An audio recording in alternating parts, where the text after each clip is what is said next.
Agora vamos falar sobre recursos administrativos.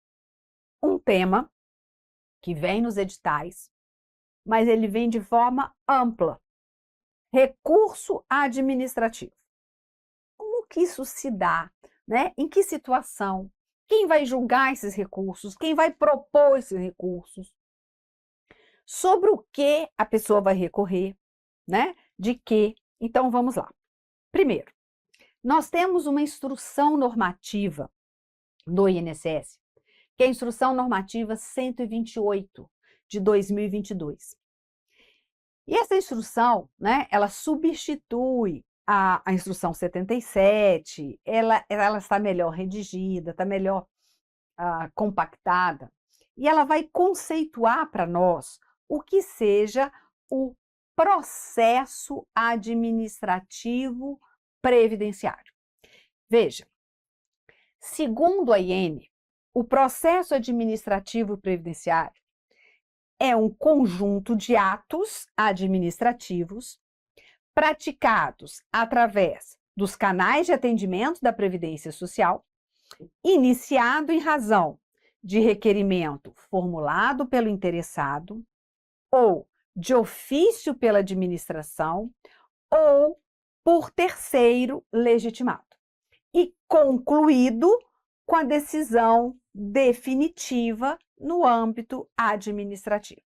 Então, toda vez, exemplo, que eu vou requerer um benefício nos canais de atendimento do INSS, seja pelo meu INSS, seja pelo canal 135, ali começa o processo administrativo previdenciário.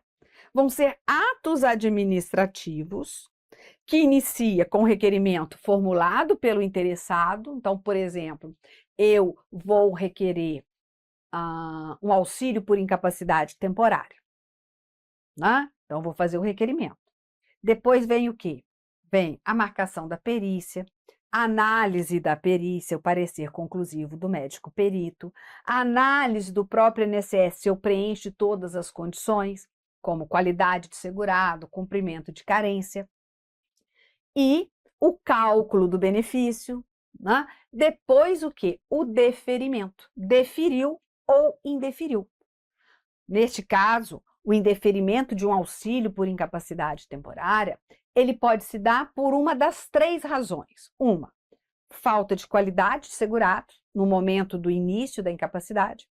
2, falta do cumprimento de carência. 3, né, não está incapacitado por mais de 15 dias consecutivos para o trabalho ou para o exercício das atividades habituais. Então, aí termina com o quê? Com um indeferimento.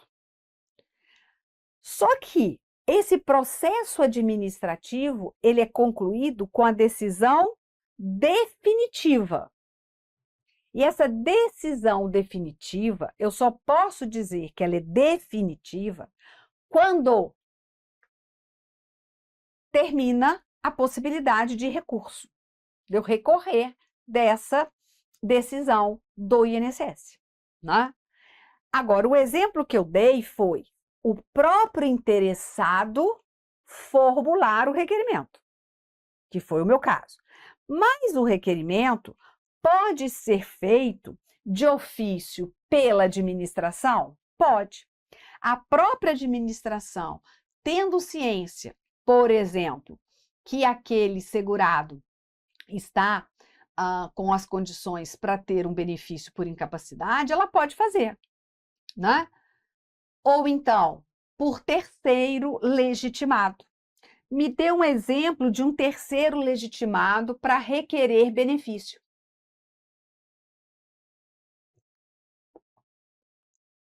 A empresa.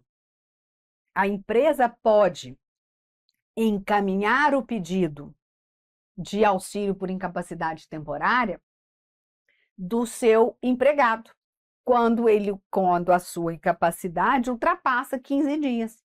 Então, é possível, né?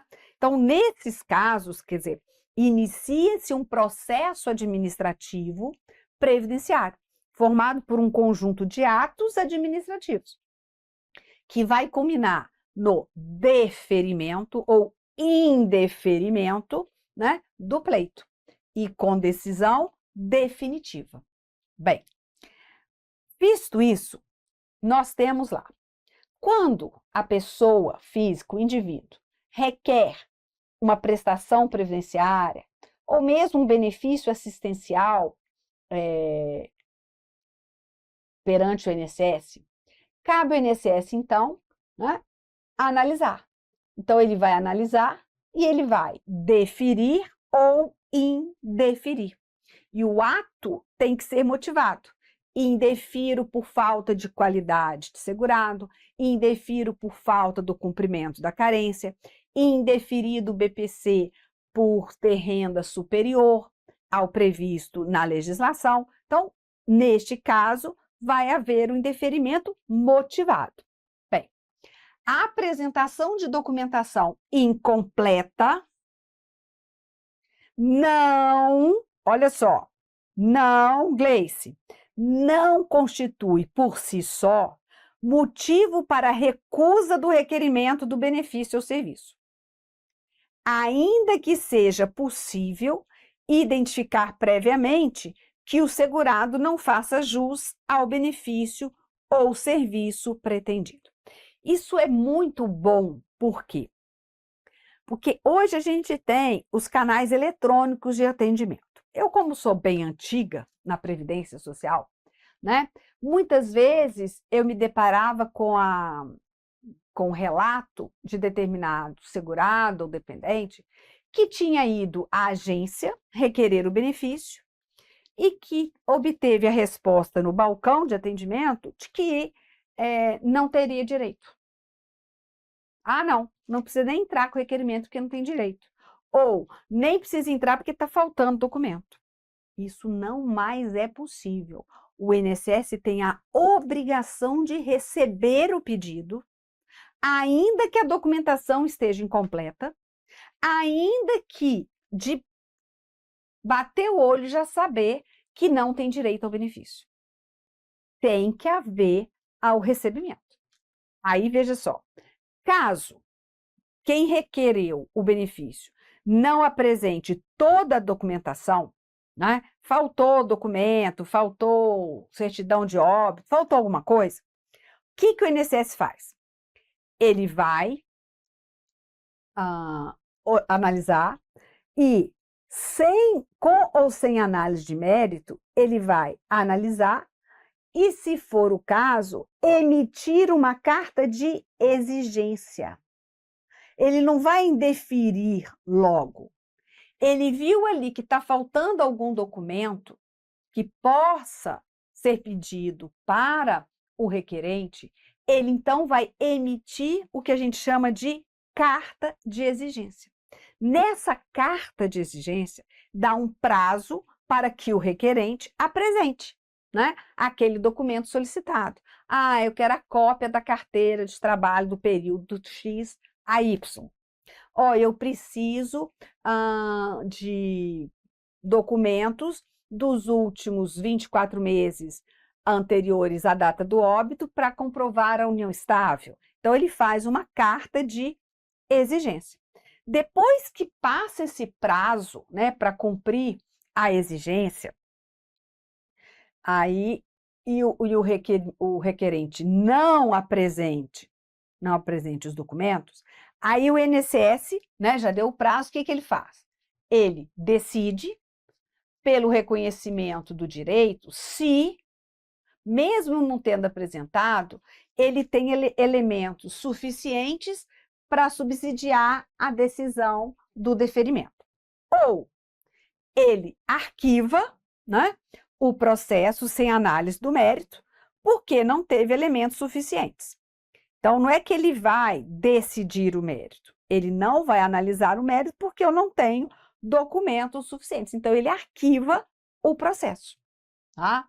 Ele arquiva o processo. Bem, se o requerente, com a carta de exigência recebida, ele informar que não dispõe de outras informações ou documentos daqueles que ele já apresentou, aí sim, o que acontece? o INSS pode, então, analisar o processo com mérito. Por quê? Porque aí ele mesmo disse, olha, eu só tenho isso.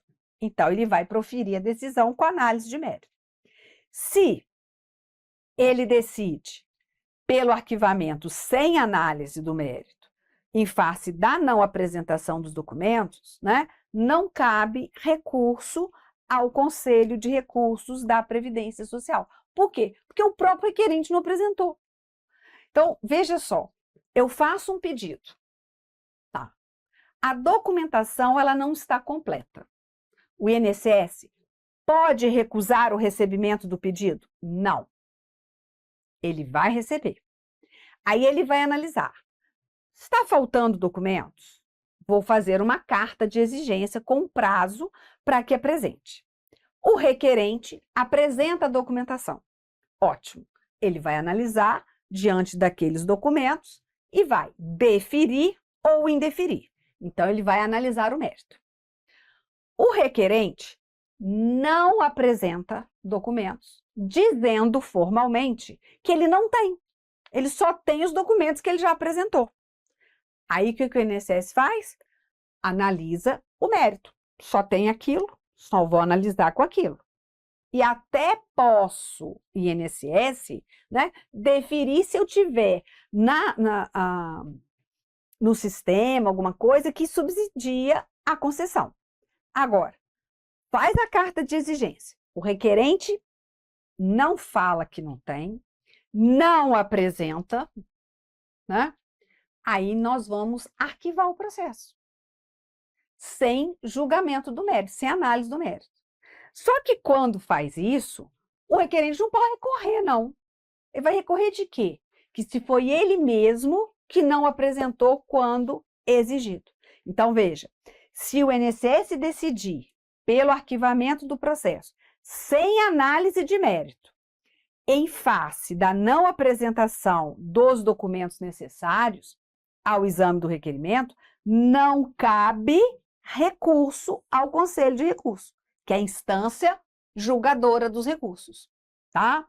Bem, o arquivamento. Poxa, arquivou o processo.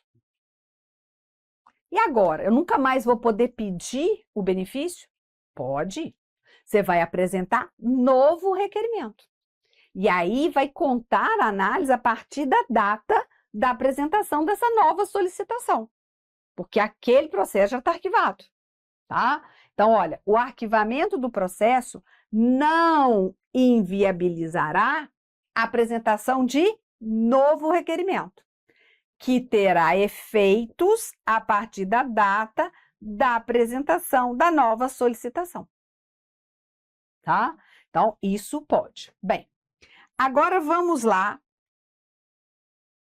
Dentro do processo administrativo, houve o pedido, o INSS recebeu, tem a documentação para analisar, mas o INSS, na hora que ele vai conceder, ele tem a obrigação de conceder o benefício mais vantajoso ao requerente, ou até mesmo diverso, porque será mais vantajoso.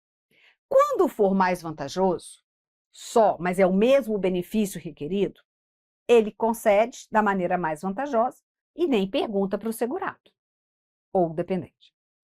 Quando ele analisa e ele vê a possibilidade de ser mais vantajoso, deferir, conceder um benefício diverso do que foi requerido, tá? Do que foi requerido, aí, olha, aí ele vai ter que perguntar para o segurado. Olha só, segurado, você me pediu aposentadoria por incapacidade, tá? Mas eu estou vendo aqui que você tem condições de se aposentar na programada.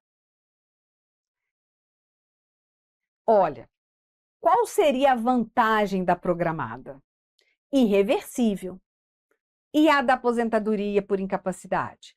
Reversível se deixar de ficar incapaz. Se for em termos de valor, a mesma coisa, é melhor conceder a programada. Se não, aí, né, não seria mais vantajoso. Mas como ele pediu a aposentadoria por incapacidade, e eu estou vendo, eu como, né, analista ali, na análise do pedido, eu estou vendo que tem um benefício melhor para ele, eu não posso conceder o que ele não me pediu. O que eu posso fazer? Notificá-lo e falar, olha, tem esse daqui. Você concorda em receber o melhor? Sim. Aí ele concede. Então, veja aqui o artigo 76, desculpa, do decreto 3.048. Olha, se na data de entrada do requerimento do benefício, o segurado não satisfizer os requisitos para o reconhecimento do direito, mas implementá-los em momento posterior, antes da decisão do INSS, o requerimento poderá ser reafirmado para a data em que satisfizer os requisitos, que será fixada como início do benefício, exigindo-se, para tanto, a concordância formal do interessado. Olha, aqui já é uma outra situação. Reafirmação da DER. Olha, o INSS, ele tem análise, concede o benefício, ótimo. Tem obrigação de conceder o benefício de forma mais vantajosa, ok. Mas pode também ver que tem uma possibilidade de conceder um benefício diverso daquele pedido, mas aí ele tem que notificar o segurado ou requerente. Tá? Agora, tem uma outra situação que, quando a pessoa requer o benefício, no momento do protocolo do pedido, não havia preenchido as condições. Só que quando o servidor vai analisar, imagino, 20 dias, 30 dias depois, ali, naquela data, a pessoa completa as condições. Isso acontece muito com a aposentadoria, né? Às vezes a pessoa entra achando que tem X anos e não tem. Faltavam-lhe 20 dias. Só que quando vai analisar, aqueles 20 dias já estão corridos, porque às vezes é um empregado, né? Ou um contribuinte individual que pagou mais uma competência. Aí o que ele faz? Olha, ele teria que indeferir se analisasse só a data do protocolo, porque na data do protocolo não teria direito. Mas agora tem a chance de fazer o seguinte, olha, aqui eu indefiro, mas analisando, aqui ele tem condições.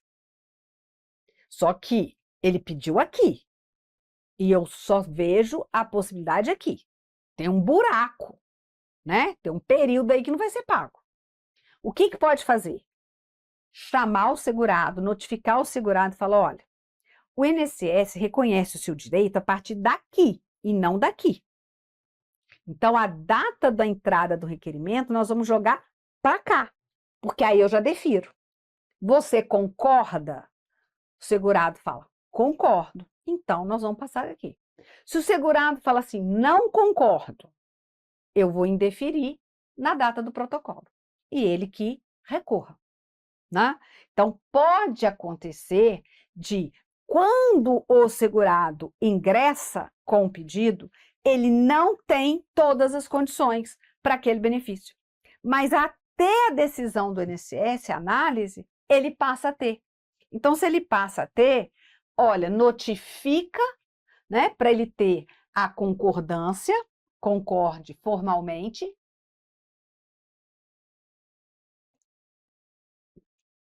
até mesmo com a manifestação por meio eletrônico. Bem, dei um panorama como acontece a questão do processo. Óbvio, muito rasa, né? Mas é porque a gente precisa entrar no tema recurso. Bem, o INSS dá uma decisão. com a qual o requerente não concorda. Qual é a opção que ele tem? Se ele não concorda, no âmbito administrativo, ele pode interpor recurso. Então, ele pode recorrer administrativamente contra aquela decisão? Sim. Quem é que vai julgar aquele recurso? Um órgão colegiado, o Conselho de Recursos da Previdência Social. Não é um órgão do INSS. O Conselho é um órgão vinculado ao Ministério da Previdência, tá? Que tem ali uma composição, nós vamos ver mais à frente, uma composição com membros representantes da sociedade civil e do governo. Então, ele poderá vir a recorrer administrativamente.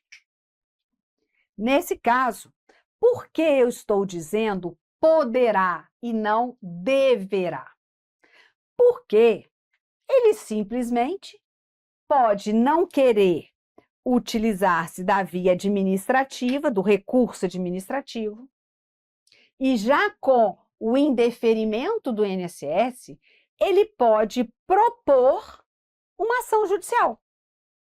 Acontece muito? Sim. Tem pessoas que não utilizam do recurso administrativo, já partem para ação judicial.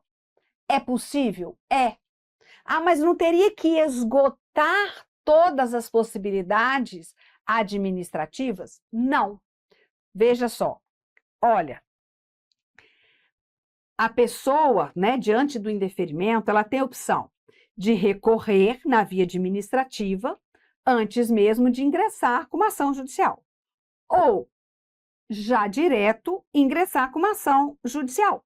Por quê? Porque ela já teve o requerimento e o indeferimento. Ela já tem o indeferimento. Ah, mas se ela opta pelo recurso administrativo, depois ela pode ingressar com a ação judicial? Pode. Não há empecilho.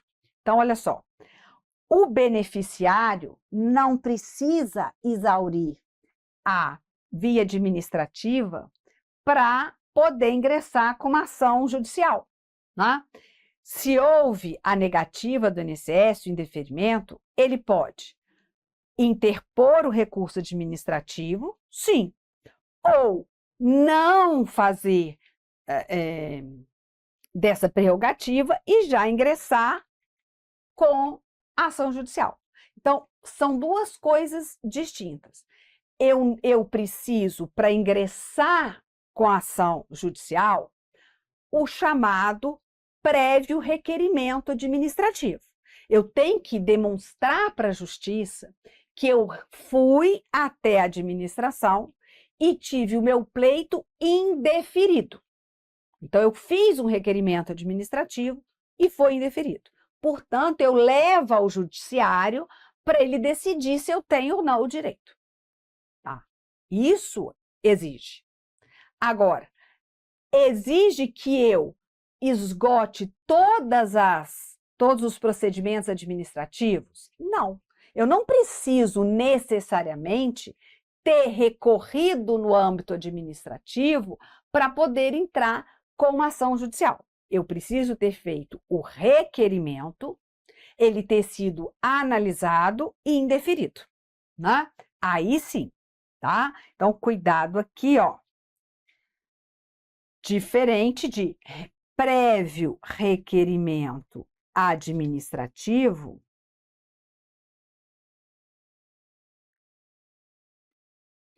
com exaurimento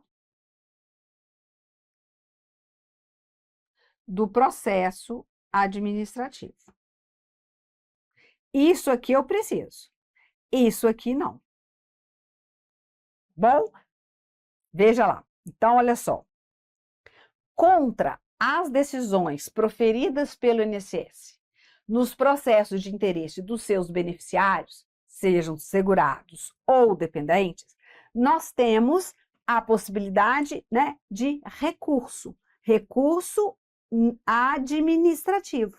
E esse recurso administrativo, ele é interposto para quem? Para o Conselho de Recursos da Previdência Social. É o órgão vinculado ao Ministério da Previdência Social que vai julgar esse recurso interposto, tá? Cuidado! Se o indivíduo interpôs o recurso e propôs, ao mesmo tempo, né, uma ação judicial com o mesmo objeto sobre o que versa o processo administrativo, o recurso administrativo não será mais apreciado. Por quê? Porque, segundo a lei, importa numa renúncia ao direito de recorrer na esfera administrativa, até mesmo para não haver conflito de decisão. Então, se você recorreu administrativamente, mas também interpõe uma ação judicial com o mesmo objeto, corre agora só a ação judicial. O recurso administrativo deixa de ser apreciado. Veja aqui o que dispõe o parágrafo 3º do artigo 126 da Lei 8.213. Olha, a propositura de ação que tenha por objeto idêntico pedido, sobre o qual versa o processo administrativo, importa renúncia ao direito de recorrer na esfera administrativa. E importa, então, em desistência do recurso interposto. Por isso que, muitas vezes, quem não é da área ouve falar assim, eu vou recorrer para a justiça. Né? Recorrer para o judiciário não é bem a palavra. Eu vou ajuizar uma ação judicial.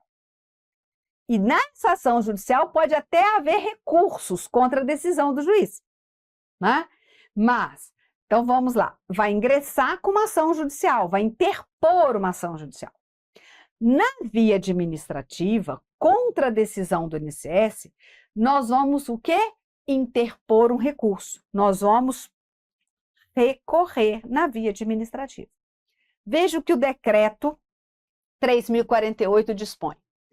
A propositura, olha, então propor, viu, pelo interessado, de ação judicial, que tenha por objeto idêntico pedido sobre o qual verse o processo administrativo, importará renúncia ao direito de contestar e recorrer na esfera administrativa, com a consequente desistência da contestação ou do recurso interposto.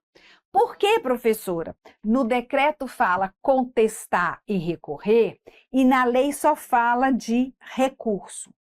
Porque há situações que, antes mesmo de recorrer ao conselho, o requerente pode contestar com o próprio INSS uma decisão, tá? Por isso que eu trouxe aqui as duas situações. Se o examinador quiser colocar o disposto no decreto, ok, você tem aí o artigo 307. Se ele quiser trazer o que dispõe o artigo 126, vai falar de recurso administrativo, certo? Bem, então é possível recorrer de uma decisão proferida pelo INSS? Sim. Recorrer para quem? Para o Conselho de Recursos da Previdência Social. E agora, né, nós vamos fechar esse tópico, tá? Vamos fechar esse tópico e vamos estudar o Conselho de Recursos, certo? Que aí a gente fecha todo o entendimento sobre isso, certíssimo? Só um momento.